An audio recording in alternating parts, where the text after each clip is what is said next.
नमस्कार, सत्यहिंदी.com में आपका स्वागत है।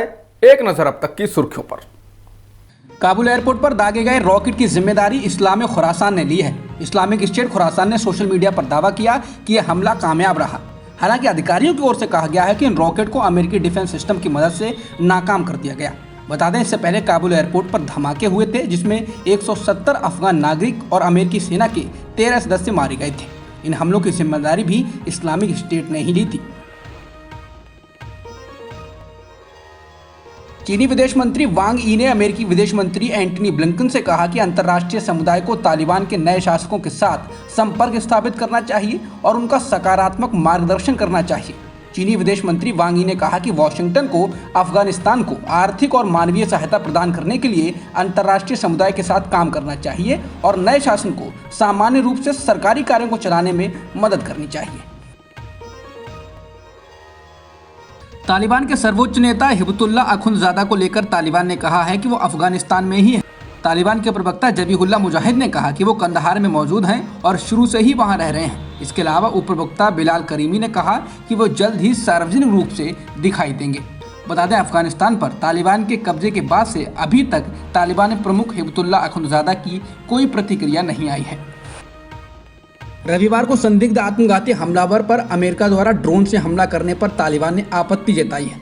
तालिबान के प्रवक्ता जबीहुल्लाह मुजाहिद ने सोमवार को चीन के सरकारी टेलीविजन CGTN से बात करते हुए अमेरिकी कार्रवाई को गैर कानूनी बताया और कहा कि इसमें 7 नागरिक मारे गए।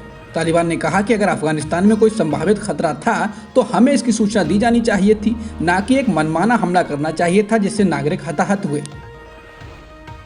तालिबान के वरिष्ठ सदस्य दोहा कार्यालय के उप प्रमुख शेर मोहम्मद अब्बास इस्तानिकजाई ने कहा कि तालिबान चाहता है कि भारत के साथ अफगानिस्तान के संबंध पहले के ही तरह बरकरार रहें। इस्तानिकजाई ने कहा कि भारत इस उपमहाद्वीप के लिए बेहद महत्वपूर्ण है। इस्तानिकजाई की ओर से जारी किए गए एक वीडियो संदेश में कहा गया है कि पाकिस्तान के जरिए भारत के साथ व्यापार हमारे लिए बहुत महत्वपूर्ण है। भारत के साथ हवाई गलियारों के माध्यम से भी व्यापार खुला रहेगा। बता दें, शेर मोहम्मद अब्बास इस्तानिकजाई 80 के दशक में देहरादून स्थित इंडियन मिलिट्री अकादमी में ट्रेनिंग ले चुके हैं। नीतीश कुमार के पीएम मटेरियल वाले बयान पर जेडीयू के संसदीय बोर्ड के चेयरमैन उपेंद्र कुशवाहा ने कहा कि मैंने पहले ही कहा था कि नीतीश पीएम मटेरियल है, लेकिन अभी हम एनडीए का हिस्सा हैं तो पीएम मोदी ही पीएम उम्मीदवार हैं। कुशवाहा ने नीतीश को पीएम मटेरियल बताते हुए कहा कि हम बिहार के मुख्यमंत्री के लिए पीएम पद की सीट का दावा नहीं कर रहे हैं, लेकिन अगर ऐसी स्थिति बनती है तो नंबर कोई समस्या नहीं होगी। कुशवाहा बोले कि फिलहाल हमारे पास कोई नंबर नहीं है, लेकिन भविष्य में इससे इनकार नहीं किया जा सकता कि नीतीश कुमार प्रधानमंत्री नहीं बनेंगे। फिलहाल ये भविष्य की बात है, हम लोग प्रधानमंत्री बनने के लिए कोई नंबर जुटाने नहीं जा रहे हैं। किसानों को सिर फोड़ने का आदेश देने के मामले में भले ही हरियाणा के उप मुख्यमंत्री दुष्यंत चौटाला कार्रवाई की बात कह चुके हैं, लेकिन मुख्यमंत्री मनोहर लाल खट्टर किसानों के खिलाफ पुलिस सख्ती को सही ठहरा रहे हैं। खट्टर ने एक संवाददाता सम्मेलन में कहा कि हालांकि अधिकारी के शब्दों का चयन सही नहीं था, लेकिन कानून व्यवस्था की स्थिति सुनिश्चित करने के लिए सख्ती बरतनी चाहिए। उन्होंने कहा, अगर कोई कार्रवाई यानी अधिकारी के खिलाफ करनी है तो पहले जिला प्रशासन द्वारा इसका आकलन करना होगा। डीजीपी भी इसे देख रहे हैं। कानून व्यवस्था बनाए रखने के लिए सख्ती सुनिश्चित करनी होगी। पश्चिम बंगाल में बीजेपी को एक और झटका लगा है। आज विष्णुपुर से बीजेपी विधायक तन्मय घोष ने टीएमसी का दामन थाम लिया। टीएमसी में शामिल होते ही उन्होंने बीजेपी पर आरोप लगाया और कहा कि बीजेपी बदले की राजनीति करती है और केंद्रीय एजेंसियों का उपयोग करके बंगाल के लोगों के अधिकार को छीनने का प्रयास कर रही है। घोष ने इस दौरान सभी नेताओं से अपील की कि वो बंगाल के विकास के लिए ममता बनर्जी के साथ आएं। पंजाब कांग्रेस में संकट अभी भी कम नहीं हुआ है। राज्य के मुख्यमंत्री अमरिंदर सिंह की अगुवाई में अगले विधानसभा चुनाव लड़ने के पंजाब कांग्रेस प्रभारी हरीश रावत के बयान पर अब जालंधर के विधायक और पंजाब कांग्रेस कमेटी के महासचिव प्रगट सिंह ने आपत्ति की है। उन्होंने कांग्रेस महासचिव हरीश रावत के बयान पर सवाल किया है कि उन्हें ऐसी घोषणा करने का अधिकार किसने दिया। प्रदेश कांग्रेस अध्यक्ष नवजोत सिंह सिद्धू के करीबी माने जाने वाले प्रगट सिंह ने कहा कि खड़गे पैनल ने स्पष्ट रूप से कहा था कि पंजाब में 2022 का विधानसभा चुनाव पार्टी अध्यक्ष सोनिया गांधी और राहुल गांधी के नेतृत्व में लड़ा जाएगा। प्रगट सिंह ने कहा, यह तय किया गया है कि पंजाब में अगला चुनाव सोनिया और राहुल के नेतृत्व में लड़ा जाएगा। हरीश रावत को बताना चाहिए कि यह फैसला कब लिया गया कि चुनाव कैप्टन अमरिंदर सिंह के नेतृत्व में लड़ा जाएगा।